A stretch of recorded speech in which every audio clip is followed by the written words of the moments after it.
자, 유동규 전 본부장이 또 이런 얘기를 했다는 보도가 나왔는데 한번 보시죠. 이건 좀 시점을 좀 보셔야 되는데 2014년 7월에 유동규가 대장동 사업 관련 보고를 성남시장실에서 이재명 당시 성남시장 그리고 정진상 대표실 정무조정실장 이 사람들이 있는 가운데 유동규가 보고를 했다는 거예요. 이재명 당시 성남시장한테 이렇게. 남욱이 선거를 도왔는데 힘들어할 것 같다 이렇게 보고했다는 거예요. 이재명 시장한테. 그러면서 사업자들이 그러니까 남욱이나 저런 사람들이 싸워보자고 나오면 곤란할 것 같다 이렇게 이재명 당시 시장한테 얘기했다는 거예요. 그런데 대장동 일당이요. 2014년 지방선거 전후 2014년 지방선거 언제 있었습니까? 2014년 6월에 있었던 거 아니겠습니까? 그러니까 바로 그 직후에 저런 보고들을 했다는 거죠. 시장실에서.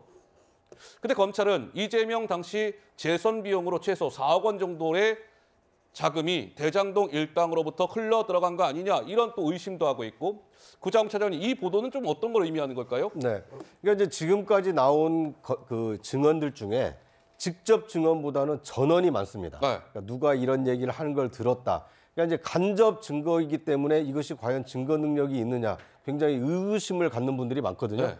그런데 유동규 본부장의 저 증언의 경우에는 이재명 당시 성남시장에게 직접 보고한 당사자가 자신이 이렇게 얘기를 했다라고 지금 주장을 하고 있는 거 아닙니까? 그러니까 이것은 간접 증언이 아니기 때문에 자신이 언제 누구에게 무슨 말을 했는지를 명확히 하고 있는 것이기 때문에 저 얘기가 사실이라면 네. 이재명 성남시장은 남욱 일당 등 이른바 대장동 사업을 주도한 남욱 일당들이 선거 자금도 지원을 했고 그리고 이 사람들이 대장동 사업을 통해서 큰 이익을 가져가려고 한다는 것을 이미 인지하고 있었다. 그러니까 대장동 사업이 인허가가 나기 전에 이미 시작하기 직전부터 이재명 시장이 남욱 등 대장동 일당의 사업 계획을 알고 있었다. 이것을 보여주는 이 결정적 증언이 될 수 있기 때문에 상당히 중요한 증언이 나왔다. 이렇게 볼 수 있을 것 같습니다.